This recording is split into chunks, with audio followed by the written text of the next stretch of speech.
Nathaniel Raymond led the research that produced this alarming report. He's the executive director of the Humanitarian Research Lab at the Yale School of Public Health.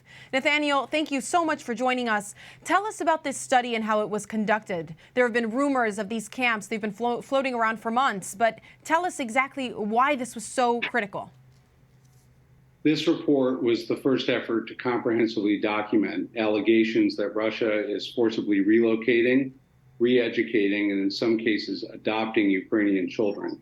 While there have been allegations for months, as you said, this was the first report to take the totality of open source information, primarily from Russian officials' own statements, combined with social media from parents searching for their children, and then fusing that together with high-resolution satellite imagery to locate 43 facilities, 41 of which are alleged summer camps, and to identify approximately 6,000 children that have been in Russian custody.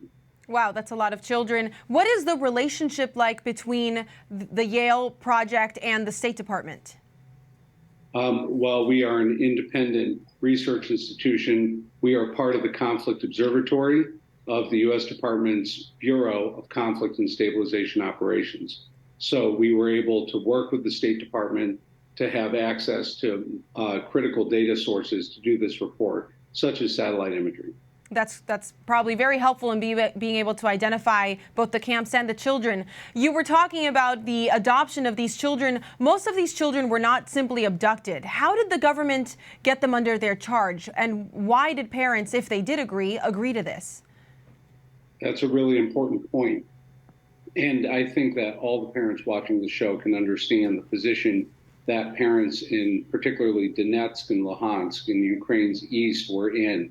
They were offered often by teachers or by trusted members of village councils the chance to send their kids to a quote-unquote summer camp, what's now referred to as a vacation trap. And in many cases, they signed over power of attorney to Russia in consent forms where the Russian officials' side of the form was left blank. They were trying to get their kids out of the fighting. And then months have gone by. In the case of 10% of the facilities we've identified, the scheduled returns either have been suspended or outright canceled in some cases.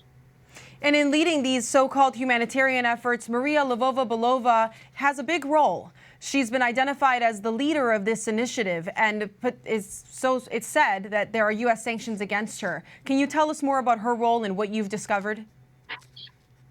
Maria Lvova-Belova is the Kremlin's point person for both the re-education and the forced adoption of these children. She is public enemy number one as it relates to the abduction and relocation of these children.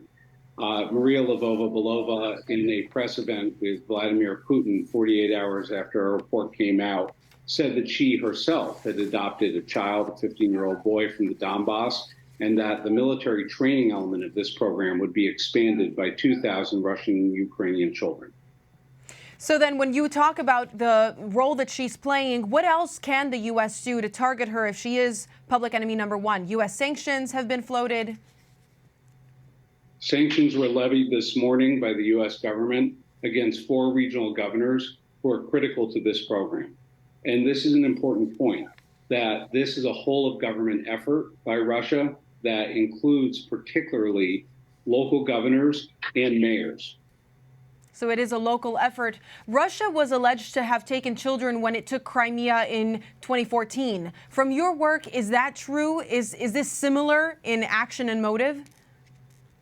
This builds on a system that was operational since 2014 and has expanded it to make it the largest single act of child abduction we've seen since the Holocaust. And have we seen war crimes that target children like this in the past aside from the Holocaust, or is this singular here and expanded? Well, that's a great question. Notably, during the dirty wars, aka the civil wars in Central America, such as El Salvador and Guatemala, children were taken and put in the U.S. adoption system in the 1980s. I've actually been involved in efforts in the past to help DNA identify those missing children. So this has happened before. But the scale and intentionality here is unprecedented since World War II and it constitutes an alleged war crime and crime against humanity. Nathaniel, what can be done then to solve this crisis and bring Ukrainian children back home? Step one is registration. Underneath the Geneva Convention, Russia, who is a state party to the treaty, is required to register the children under international law. Step two is communication. These kids need to be able to phone home and call mom and dad right now. Step three is monitoring. We need to get the Red Cross and UN agencies on the ground to verify where these kids are and the conditions in which they're being held.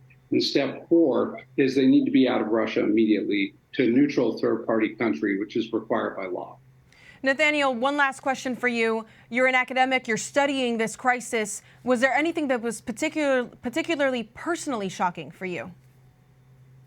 Well, so much, but 48 hours ago, I don't know if you've seen the footage, but children from Mariupol, including one 12-year-old girl, were brought to a stadium in Russia and forced to read a script in front of a crowd with Putin present and soldiers who had sacked Mariupol, in many cases destroying the communities these children were from. The girl broke down in tears and said she couldn't read the script. For me, that is the human face of what we've documented in this report. These are children who are being held as hostages. They are being used as props and potentially being used as poker chips in a very dangerous game where they could be used in bargaining for prisoner returns or peace negotiations with Ukraine itself. People often ask me, what's the worst thing that could happen in the war in Ukraine? Is it a nuclear strike? Is it chemical or biological warfare? And I say the worst thing has already happened. They took the kids. Well, that's illuminating. Thank you so much, and thank you for the work that you're doing. Thank you for having me on.